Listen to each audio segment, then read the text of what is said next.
Jay, welcome to the ITA Tennis Coaches Podcast. Thanks, President. Thank you, thank you. Yeah, that's recently been announced, and this podcast will go out June 30th. So I don't become the official president until January 1st. So coaches, they don't need to call me Mr. President until January 1st. So All right. all right. Well, look, congratulations on an amazing season, just one for the ages, and we'll get into that a little bit later. But really want to go back a little bit. Obviously, you played your college tennis at Cleveland State. You worked as an assistant coach for both programs, had a lot of success with those programs.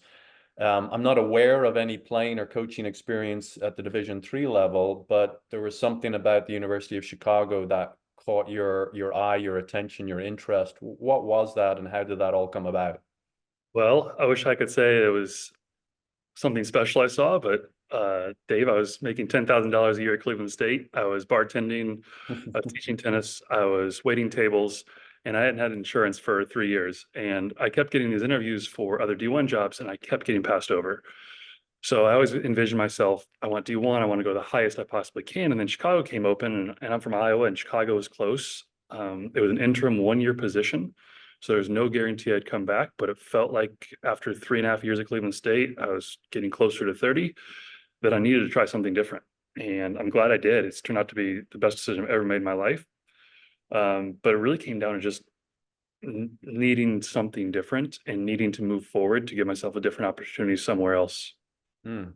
Yeah, very interesting. So when you were applying for those Division I jobs, I mean, what was some of the feedback you were receiving from athletic directors at that time? Just they wanted to see more head coaching experience, or what was it that I do a lot of things. Most times I didn't even get a call back from anyone. Mhm. Uh, Brian Etzkin at Cleveland State is fantastic, but he's very hands-on. He does the travel, he does the recruiting, he does the budgeting.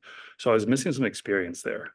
And obviously international recruiting is a different beast. So when Chicago was open, like, okay, there's no scholarships to worry about, there's no international recruiting. This might be a little easier transition for me in terms of the learning curve than to jump into something very, very big or to go be an assistant again and to kind of go through that same process. I felt like I'm ready to have my own program, my own teams, and it was just a great opportunity. And maybe at the time I was the only one dumb enough to take that job for 1 year and no guarantees to come back. But at that time I felt like, well, let's go for it. So Jay, why were you so determined to be a college coach? I mean, I know you coached at the club level a little bit and the high performance thing and all the rest of it, but why were you willing to sacrifice all of that to stay in the college game? I wasn't very good at being a club pro. It didn't speak to me. Spending 30, 40 hours a week or 10 when I was starting, there was just something missing. The team aspect was so great. And I loved my experience at Cleveland State and the team and the teammates and the travel and working towards something. And maybe the money's a little better at the club level for sure, but Hmm. it's just missing that thing where you're working together with the same people and getting better and going for a goal at the end. I wasn't motivated by the paycheck, obviously, because Hmm. that wasn't the reason I went to Cleveland State, but there was an opportunity there that Brian gave me, and I knew when it came open that I had to try it because that's what I always wanted to do was be a college tennis coach.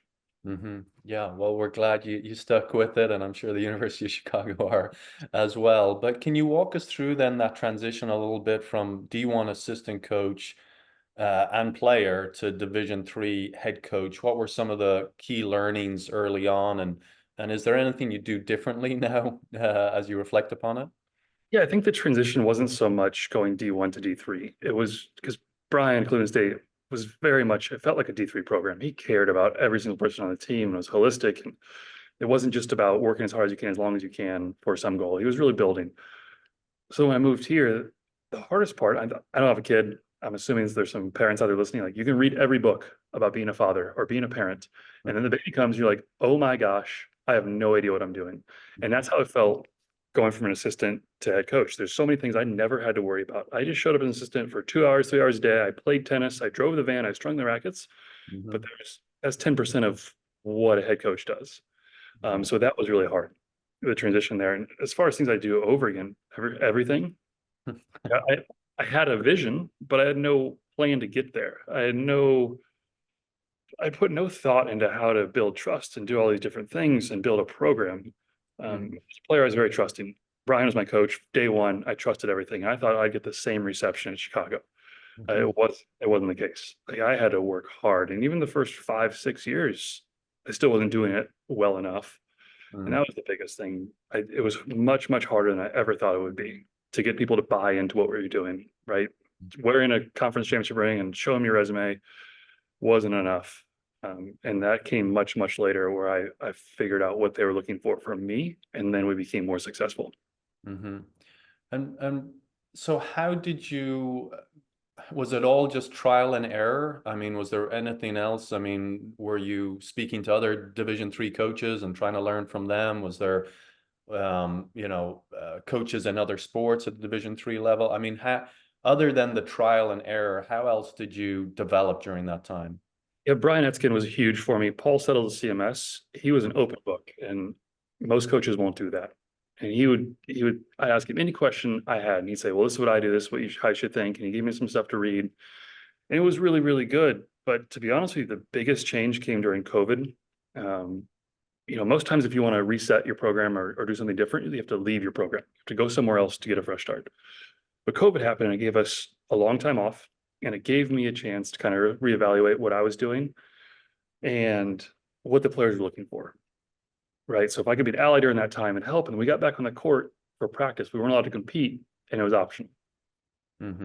All right, if it's optional, well, maybe we can have more fun doing stuff, and I can lighten up a little bit. So we did more games. We put music on. Wasn't so militant on the drills or being 30 seconds late. And all of a sudden they wanted to be there. They were smiling. I was having fun. Mm, They were playing better. Like, they weren't scared of me. They weren't scared to miss. They weren't scared not to perform. And so since 2021-ish, that's been kind of what we've done in the program. And it's mm. been successful.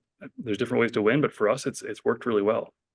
Wow, yeah, that's fascinating and well done to you for developing that awareness during that time and using it so specifically to what you needed going forward. And well, you say, the first 5 or 6 years were challenging and I guess even up to COVID, I mean, that was what, 2020. So you had 5, 6, 7 years there Mhm. of doing things one way, I guess, and then reevaluating and going in a different direction. But as I look at your kind of resume at the University of Chicago, every year it just appears like you would accomplish some new maybe first for the program.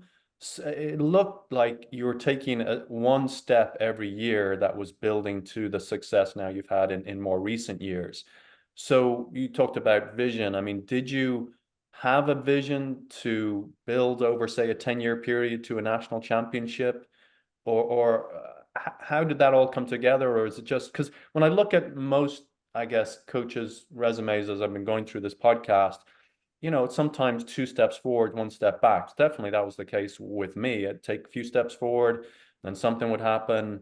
You got to kind of get back on and try and push ahead again. But with you, it's just like every year you're building this success, which I find amazing and interesting. So you can talk a little bit about that? Yeah, I mean, the instant success right away was kind of luck in some ways, right? We had good players, recruiting was going well, Hmm. and the team was performing up to their talent level or a little below it even. So you're going to have some results based on just you have really good players, and sometimes your players are just better than the other teams. But we hadn't really won anything. Yes, there was Final Fours, there was indoor finals, but we hadn't won anything Hmm. until I don't know 2016, 17. The men won the UAA conference, and so yeah, we were getting better. We were on the national stage, but it was really hard to get over the hump of actually holding a trophy. So as far as a 10-year plan goes, I don't know. I think I was too naive. I wanted to win year one, year two, even for myself, my own ego, just knowing that I could do it. And because there's so many people who said, you can't win there. Even on my interview in Chicago, a couple of coaches when I talked to them at lunch, they said, you have your hands full with those guys on the men's side. And the women are really, really good. They graduate half their class and they plateaued for a while too. It was, part of a weak region. We'd always get to the Elite Eight and then lose first round in NCAA tournament. So it was a slow build in a way, but it wasn't ever part of something that I was thinking, okay, year 10, we'll do it year 10. Hmm. Yeah. And so I'm just, yeah, I'm just, have you reflected upon that? I mean, just if you go back and look, do you see that kind of steady progress the way I see it? Have you thought about it much? And how does that inform you maybe going forward, or does it? There was progress right away, right? Hmm. So sure, brought in a great couple classes, and then we were Final Four year three, right? Hmm. But then it was Final Four, missed Final Four. We weren't getting to the finish line. We weren't finishing. So if you might see a steady rise, and for us, it felt like, what do we need to do differently? Why aren't we getting that last step? Why aren't we winning national indoors, conference, NCAA's? Because I think we had the talent, especially on the men's side, to win way earlier, 2017, 16. Hmm. So yes, it was there. And then after a while, it's like, okay, we've plateaued. How do we go from fourth place to first? Hmm. And Jay, am I right in saying, and please correct me if I'm wrong, maybe I should do better research, but is this the first year that you were not the head coach of both programs, that you head coach women, assistant coach men, is that correct?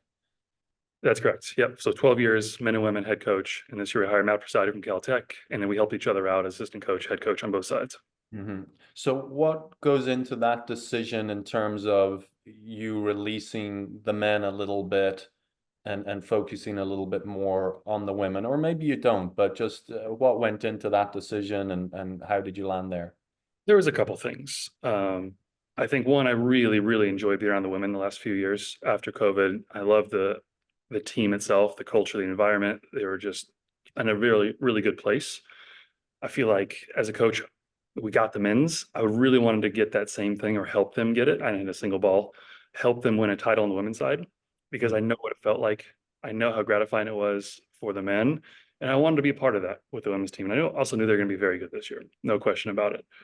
Um, also I felt like maybe my voice had run its course on the men's side, right? I'd done what I was supposed to do, and maybe it was time for something fresh, someone else to come in there who was a little younger, had a little more energy for the men's team. They require a bit more, to be honest with you.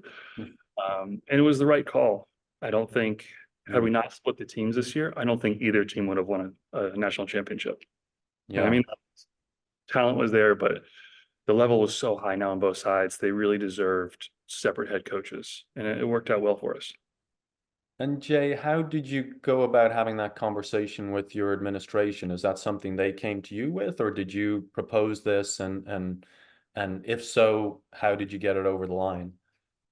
Yeah, after 2022, and I was just finished the year exhausted. As Mm. we've won, we've put a team in the finals. Something maybe we need to do a little differently is give these kids more resources, more time with the coach. I emailed, I think, athletic director in February. I said, "All right, I think it's time. Right? Can we start talking about this? Because I know you got to do it early and put it out there." And I didn't hear back for a long time. And then in June, our AD said, "All right, we're ready to make the switch." I said, "Great. Are you cool with me taking the women's side?" I said, "Yep, no problem." So Okay. I thought I'd get a little pushback on it, but she was very understanding and saw this time I did have a vision. Saw my vision for what the women's team could be, and also what both programs could be with two head coaches. Okay.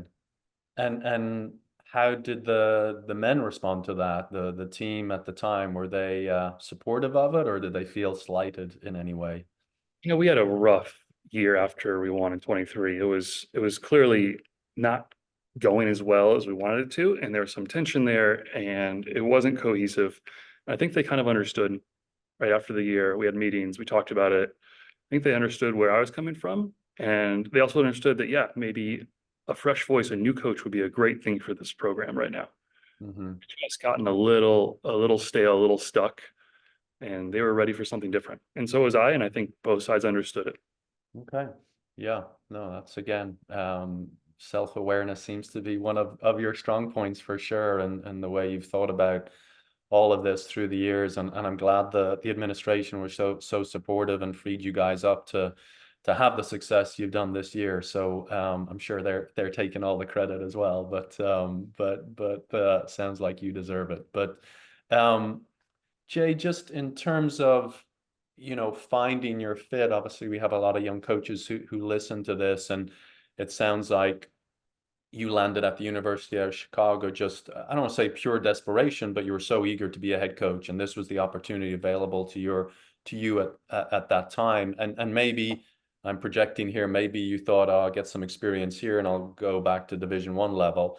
But ultimately you figured out that you're a really good match for Division 3. You're a really good match for Division 3 women at this point in your career. Again, credit to your self-awareness. But how might you advise coaches on? Look, if you're a good coach, you're a good coach. I think you can coach any sport probably and have some level of success. But there's still a better fit where you can be more authentic, you can be more yourself. Maybe your personal philosophy aligns more with whether it's the university's philosophy, the athletic department, the conference, the division, whatever it is. So in an ideal world, how do you advise coaches to find their, I don't say perfect fit, but almost perfect fit? Yeah, this is a tough one because there's so many different paths to take, right? Some people will say, I want to be a Division 1, Power 5, Power 4 head coach, and that's my goal. And I think sometimes when you do that, you limit yourself. In the same way we talk about recruits at D3, right? If your only ambition is to play Division 1, well, you might pass over some really good opportunities on your way there because your tunnel vision is just focused on one thing. So it's the same thing at Chicago. I got here, all right, I'll do a couple of years here and then I'll move on. And then eventually you need to realize that, okay, I've got it pretty good here, right? I'm in a good setting, I'm in a good school, we're supported. I have a chance to win a lot of different things. So is that Division 1 mid-major job or even a Power 5 job really better than where I'm at? And maybe you can point to a paycheck, maybe you can point to something else. But if you're in a comfortable spot and you're supported and you have a chance to accomplish things, well, maybe that's the end goal, right? Maybe it's not climbing as high as you possibly can, as fast as you can. And I've never been a climber. I rarely ever look at other jobs and think about them just because I know when I have it good. And I encourage people to know when they have it good, and that just a bigger name or a higher division isn't always going to be the best thing for you. There's extra things that come along with that, right? Extra pressures, extra expectations. You need to find what fits you, and making sure you're not jumping at, like, speak for everyone. I didn't want to jump for every single opportunity that's there. Mm-hmm. Right. Yes, it's a little higher, but do I want to live there? Are the resources there? Can I accomplish things I want to be competitive? There are a lot of questions to ask other than just climb, paycheck, things like that. Yeah. Yeah. No, there's a lot goes into it, and I do get calls from younger coaches sometimes, and it's hard to give advice. There's so many elements to taking a job, and it's not as, I think sometimes they want to be told yes or no. Yeah, go take this job, or no, and it's like it's just so nuanced. There's so much gray area, but yeah, thank you for sharing that. And Dave, Jay, all that I yeah. was so happy at Cleveland State. Right, I graduated from there. All my friends were there. I loved Mhm. working with Brian. There are some things outside of my control with salary and different things, but it was never a thing where I need to go do this other thing. If they'd have given me a full salary and insurance, I might still be there, right? Because I was happy, and it wasn't about a title or anything else. It was about making sure where I was, that I was enjoying going to work every day. And that's a huge thing when you think about taking a new job, is will I be happy going to work every day? Yeah, absolutely. Yeah, it's yeah, and it's such a large country, right? I mean, I was 5 years in Chicago and loved it, and struggled in Oklahoma. Just very different being a European. It's just a whole other world I'd never been exposed to, and that's yeah, it's easy to discount, like, oh, yeah, I can move anywhere, and I thought I could, and I realized I couldn't. So yeah, there's much that goes into it, but. Jay, going back to um, this year or this past season, which really just ended, I'm sure is still very fresh in your mind. And obviously going into the year, the decision to kind of, I don't want to say split the programs, but you be the head coach of the men and assistant for, or head coach for the women and assistant coach for the men. You already had a sense you had really good teams, and winning national championships was on the cards, obviously. When you know that, that was one decision you made, but when you know you have a really good team and you can accomplish a lot with the team, is there anything else you think about doing differently? I don't know what those things are, but is there other than that decision, were there other decisions you made in order to put the teams in the best position possible in May? No.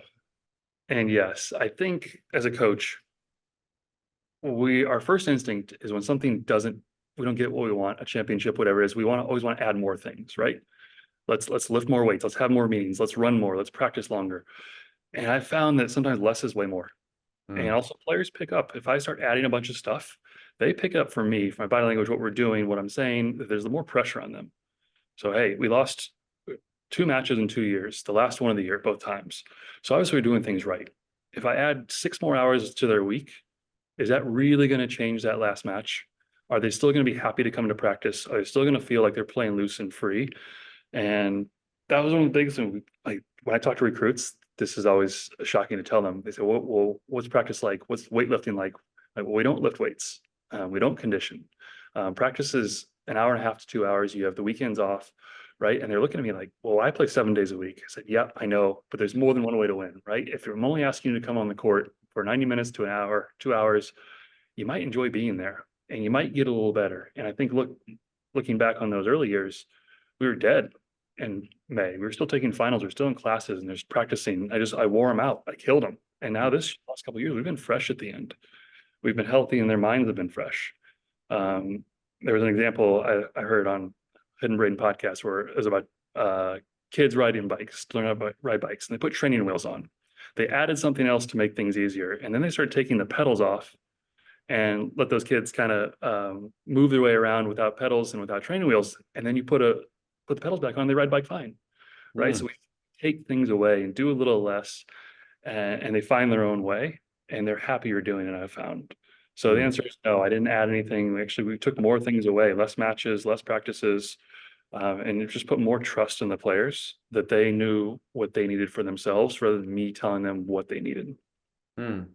And so when you say put more trust in the players, those that maybe thought they needed more, wanted more, they would go seek that out and take more ownership of that. Is that how that ended up working? Yeah, or they've been successful the last 2 years doing the way they've done it. And I'd have moments like, oh my gosh, we're not doing enough. That was a 6-3 win. It could have been an 8-1. Mm, I'm not doing enough. We need to practice more. And I just had it every week. It felt like during the winter and spring. I just need to sit down and say, you got to trust them. They know what they're doing. They'll be there at the end. mm, Don't put any extra pressure on them. And they proved me right. Luckily, I mean, it wasn't always easy. There's always times where I felt like we could have done more and worked harder, but it wasn't what they needed. That was probably what I needed to feel like I was doing more. I think coaches, we do that a lot, right? We overcoach, we overwork, we overanalyze, and it goes right to the players and they feel it. And by the end of the year, they can be a mess. You say one wrong thing, and for the next 30 days, they're thinking about that one thing you said to them about their serve, their backhand, whatever it is, and they're mhm, stewing on that rather than just mm. picking my battles and learning when to talk and not to talk.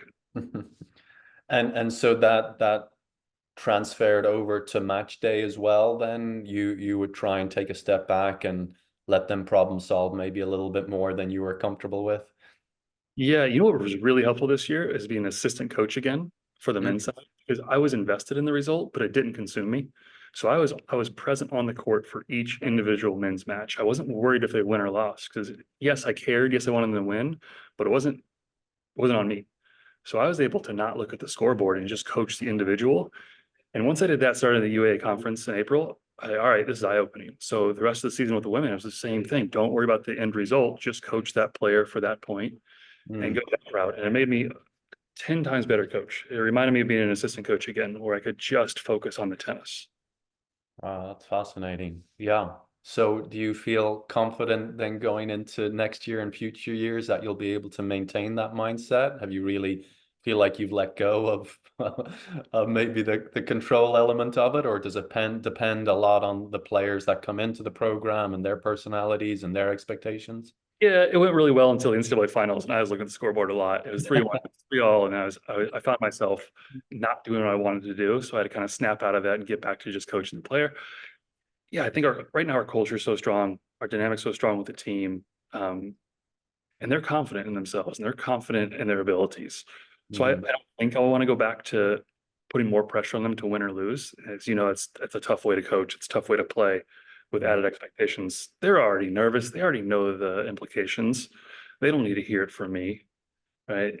So yeah, I'm gonna keep trying. It's gonna be something I'll have to keep getting better at every time I coach a match for sure. Mm-hmm.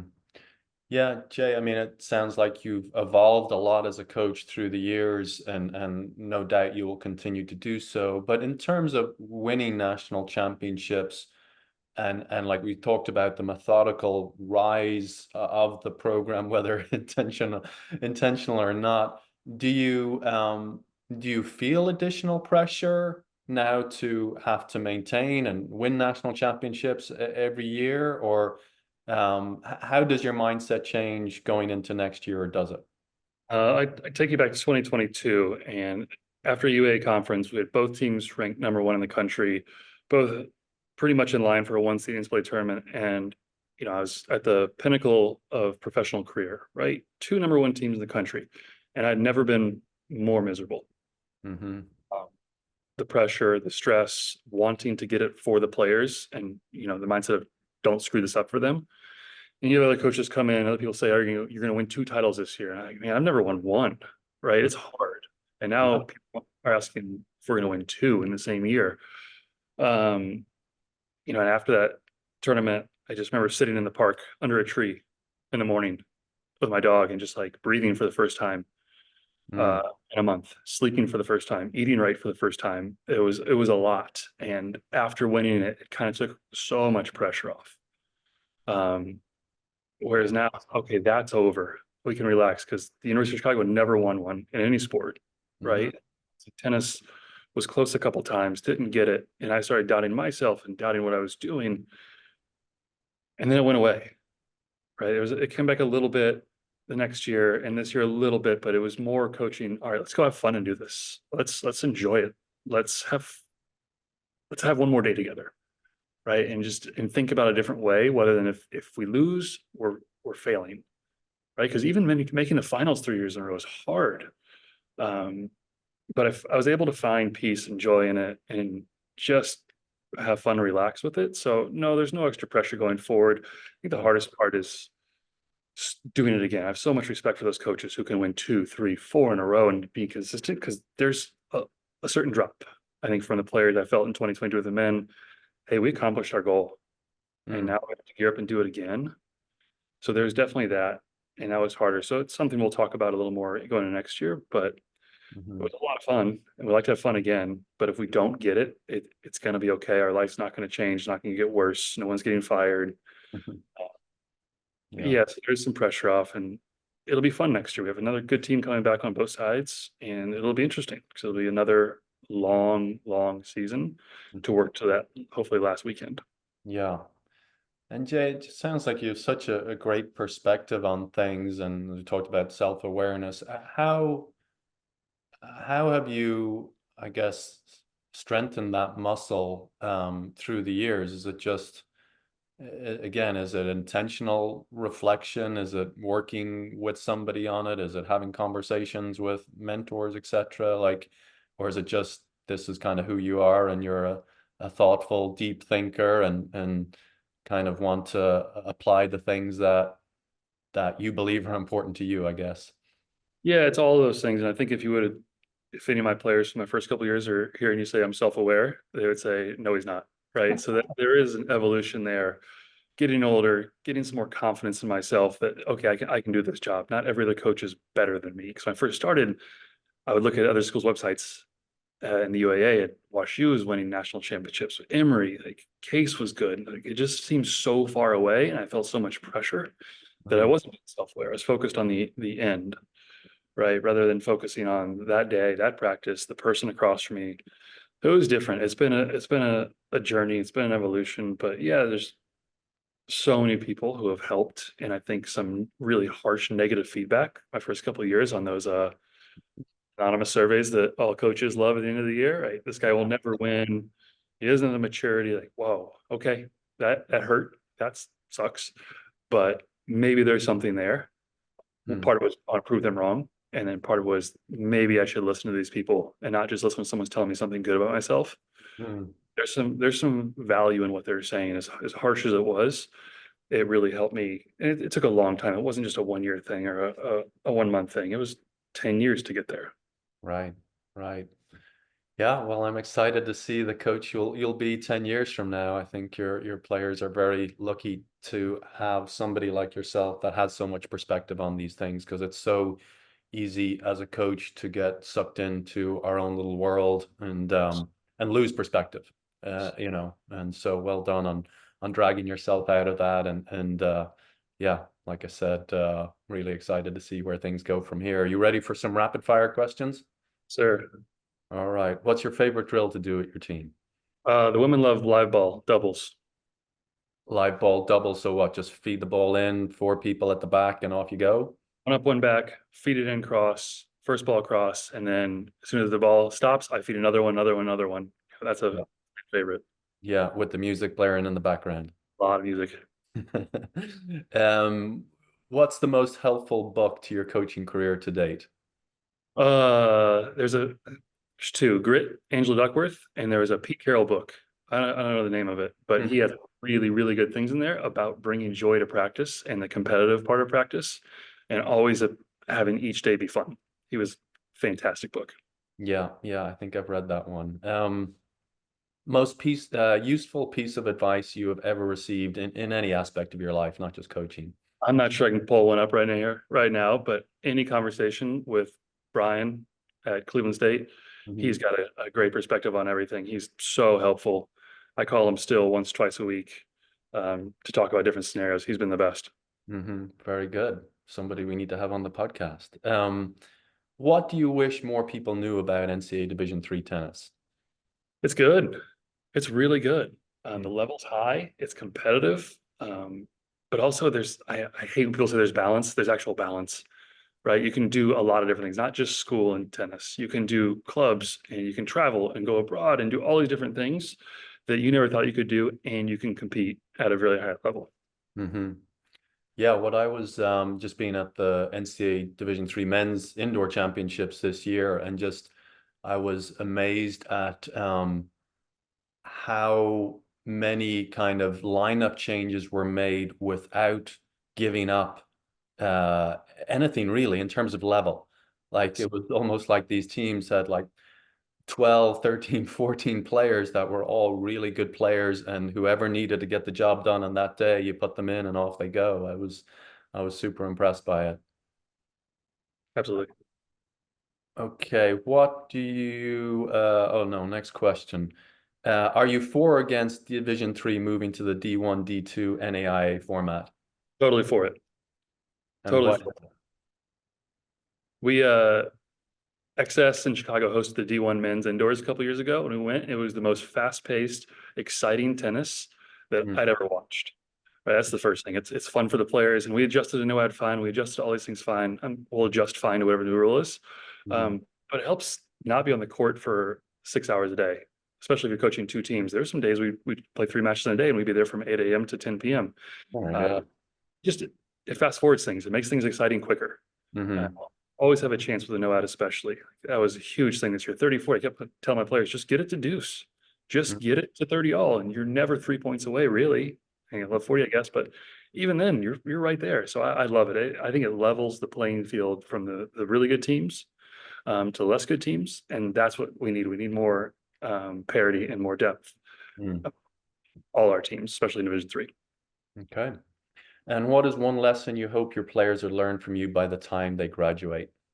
Be on time is the number one thing.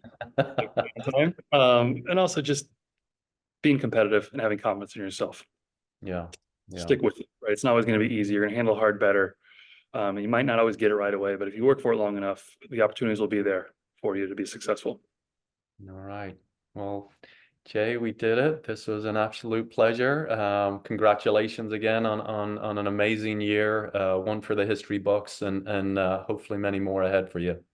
Thanks, Dave. This was awesome. I appreciate taking the time.